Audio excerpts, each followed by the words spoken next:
बाजिंग stocks जहां पर है खबरें, खबरों को चलते देखने को मिलता है एक्शन। क्या होना चाहिए आपका रिएक्शन, ये बताएंगे शरद जी, खबर बताएंगे हम, और निर्णय लेंगे आप कि वहां पर खरीदें, बेचें या फिर बने रहें। और बड़ी संख्या में बहुत अच्छी अच्छी खबरें यहां पर निकल करके आई हैं। आइए एक करके उनका विश्लेषण करते हैं। सबसे पहले मैनकाइंड फार्मा पे आज खबर आती हुई दिखाई दी है। और मैनकाइंड फार्मा पे क्या खबर निकल के आई है? खबर निकल के आई, कंपनी के शेयर में आज बड़ी ब्लॉक डील देखने को मिली है। और ये ब्लॉक डील आपको बता दें 2023 रुपये के भाव पर 0.9% हिस्सेदारी जो है यहाँ पर ब्लॉक डील के जरिए बेची गई है। और ये पूरा सौदा जो है 37 लाख शेयरों का हुआ है, जो कि 771 करोड़ रुपए में होता हुआ दिखाई दिया है। अब ये सवाल बनता है कि आखिर में इस ब्लॉक डील को किया किसने? तो ऐसा माना जा रहा है कि कैपिटल ग्रुप की हेमा CIPF की तरफ से ये हिस्सा बिक्री का अनुमान लगाया जा रहा है। कंपनी में इनकी करीब 2.25% हिस्सेदारी है, जिसमें कि 0.9% हिस्सा जो है वो बेचा गया। और इसके चलते आज जब खबर हमने बनाई, देखें 2% के आसपास की तेजी का माहौल यहाँ पर देखने को मिल रहा था। और अभी भी 2% ऊपर 2146 का भाव देखने को मिल रहा है मैनकाइंड फार्मा में। सर, मैनकाइंड फार्मा पे आज ब्लॉक डील के चलते थोड़ा सा मोमेंटम बनता हुआ दिखाई दिया था सुबह, हालांकि सुबह एक समय तो 5% तक भी ऊपर था। आपकी राय क्या होगी सर? देखिए, ऑपरेशन देखें, ठीक ठाक परफॉर्मेंस है। रेवेन्यू 19% वाई बढ़ता हुआ दिखाई दिया, 42% विडा बढ़ता हुआ दिखाई दिया, पैट में 62% इंक्रीज दिखाई दिया, जो क्रॉस अगर आप देखें फार्मा सेक्टर में बहुत अच्छे नंबर्स ऑलरेडी क्लॉक हुए हैं।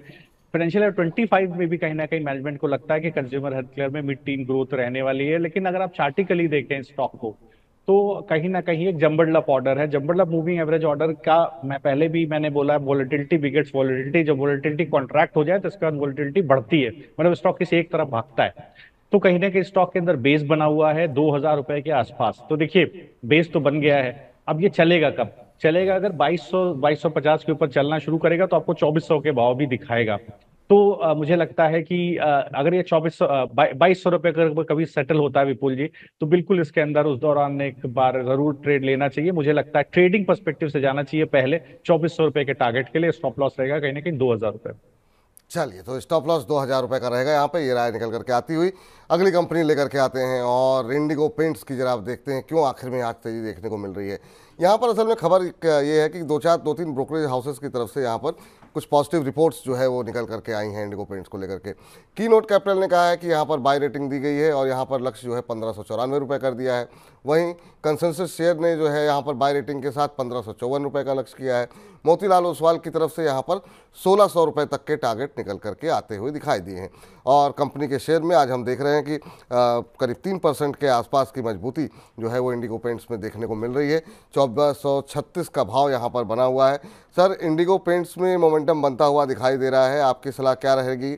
अभी क्या करंट लेवल पे कोई बाइंग अपॉर्चुनिटी दिखाई दे रही है क्या? हालांकि बहुत अंडर परफॉर्म किया है पिछले 6 महीने में, 3-3.25% का नेगेटिव रिटर्न देखने को मिला है। और पूरे साल भर की बात करें तो आधे % का नेगेटिव रिटर्न रहा है। तो देखिए, अच्छा परफॉर्मेंस रहा है कंपनी का। फाइनेंशियल परफॉर्मेंस देखें तो इंडस्ट्री टॉप लाइन ग्रोथ को कंपनी ने कहीं ना कहीं चौथे क्वार्टर में बीट किया है। कंसोलिडेटेड अगर टॉप लाइन देखें तो 18% की ग्रोथ है। ग्रॉस मार्जिन 49% बढ़ता हुआ दिखाई दिया, हाईएस्ट है कंपनी की हिस्ट्री में। EBITDA मार्जिन 22.5% बढ़ता हुआ दिखाई दिया है।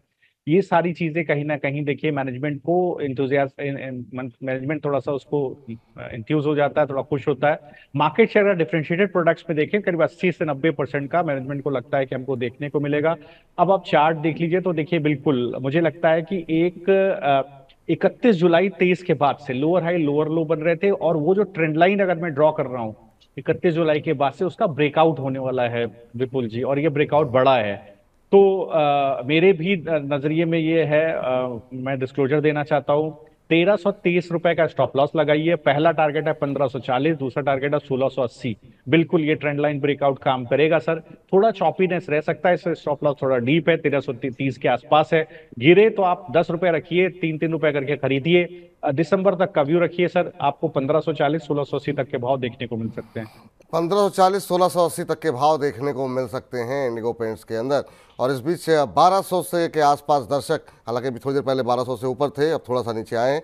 1200 से ज़्यादा दर्शक हमारे साथ इस समय यूट्यूब के माध्यम से खाली जुड़े हुए हैं। इसके अलावा हमारे ऐप और फेसबुक पे लगातार लोग जुड़ रहे हैं। आप सभी का बहुत बहुत धन्यवाद, जो लोग लिंक को आगे बढ़ा रहे हैं। ऐसे ही मनी 9 के परिवार को विस्तृत करने में हमारी लगातार मदद करते रहिए और लगातार मनी 9 के साथ बने रहिए।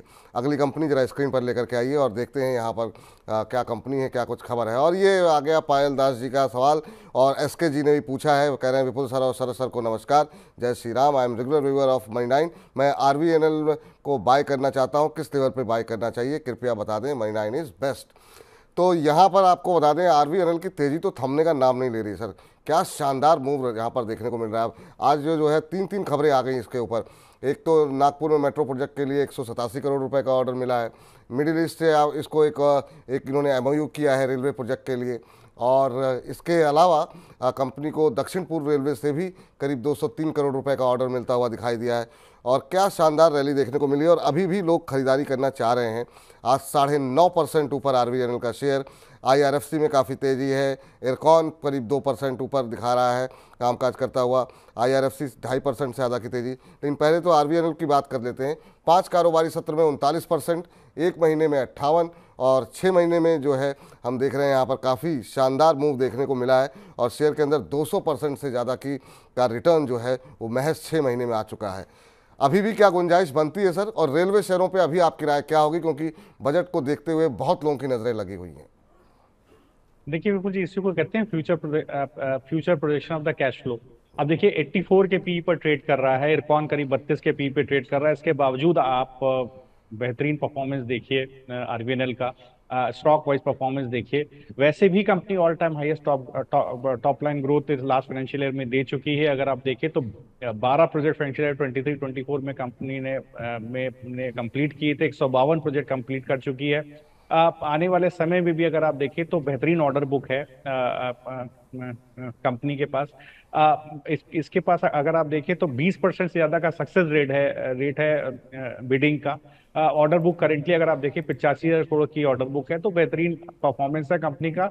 देखिए कहना क्या चाह रहा हूँ कि किस तरह से मार्केट पार्टिसिपेंट EPS ग्रोथ को आने वाले समय में प्रोजेक्ट करते थे कि स्टॉक किस तरह से भाग रहा है। मुझे याद पड़ता है पहले भी कहीं ना कहीं 408 रुपए के स्टॉप लॉस से मैंने स्टॉक में बने रहने की सलाह दी थी। मुझे लगता है कहीं ना कहीं 700 रुपए के, तब भी मेरा व्यू था 700 रुपए की तरफ जा रहा है। मुझे लगता है कहीं ना कहीं 700 रुपए की तरफ धीरे धीरे करके जा रहा है।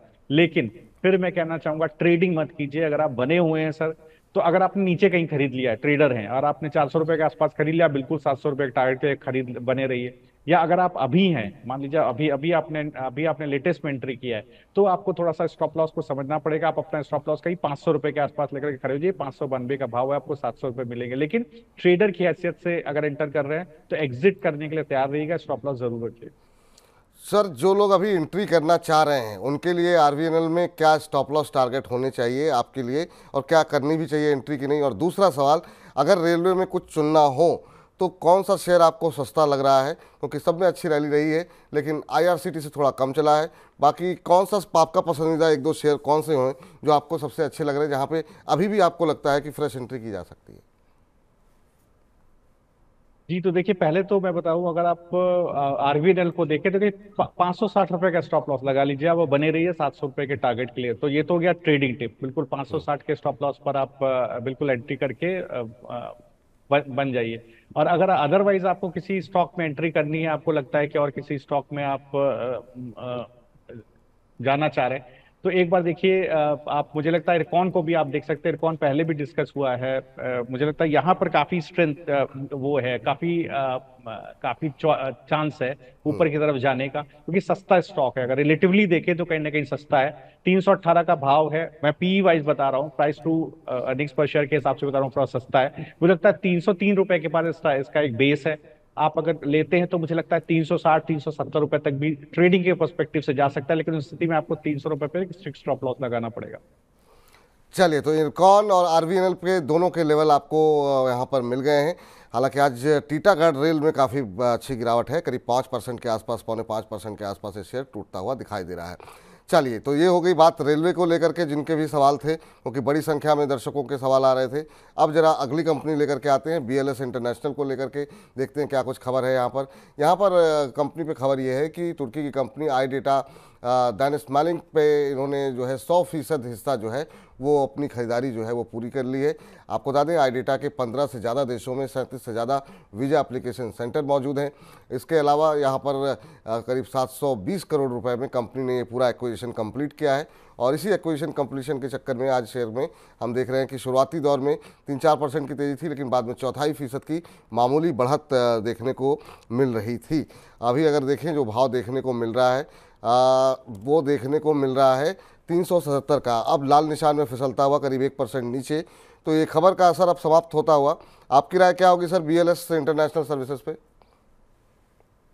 देखिए, कंपनी ने ऑपरेशन ही बहुत अच्छा परफॉर्म किया है। अगर आप कहीं ना कहीं देखें तो एक अच्छा ऑपरेशन परफॉर्मेंस दिया है। अगर फाइनेंशियल ईयर 24 को देखें तो कहने के कंसोलिडेटेड प्रॉफिटेबिलिटी 60% वाई बढ़ती हुई दिखाई दी। EBITDA मार्जिन 22.5% से बढ़कर 14.5% के 22.5% के आसपास हो गई है। लास्ट ईयर फाइनेंशियल 23 में 14.5% के आसपास थी। स्टॉक में काफी कुछ डिस्काउंटेड है। तो अगर आप देखेंगे तो 377 रुपए के आसपास का भाव है। एक प्राइस रिजेक्शन आया 400 रुपए से। 400 रुपए वही जोन है जो इसका फरवरी 2024 के आसपास का हाई था, तो वहां से एक प्राइस रिजेक्शन आया है। लेकिन अभी भी ट्रेंड नेगेटिव नहीं हुआ है। बेस बना हुआ है 370 रुपए के आसपास, 370 का भाव है। अगर 370 के आसपास सेटल हो जाए स्टॉक, खरीद लीजिए सर। दोबारा आपको कहीं ना कहीं 400 रुपए के आसपास कम से कम, और ऊपर की तरफ 420 तक भी आपको दिखाएगा। तो बेस आप देखिए कि कहीं ना कहीं 370 रुपए के आसपास सेटल होता है, तब आप इसमें एंट्री कर सकते हैं।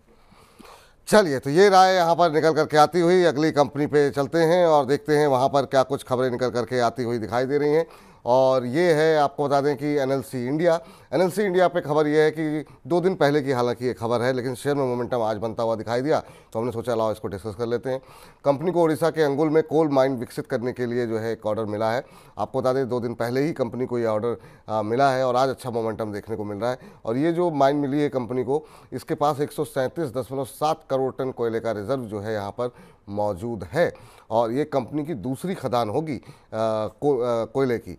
तो ये यहाँ पर खबर निकल करके आती हुई, कंपनी के पास अब 2 कोयला खदान जो है वो हो चुकी है। और आज इस शेयर के अंदर अच्छा मोमेंटम देखने को मिल रहा है। हालांकि 1 महीने में 19% और 1 साल में 151% का रिटर्न यहाँ पर देखने को मिला है। तो एक और PSU शेयर जहाँ पर कि मोमेंटम बनता हुआ आज दिखाई दे रहा है।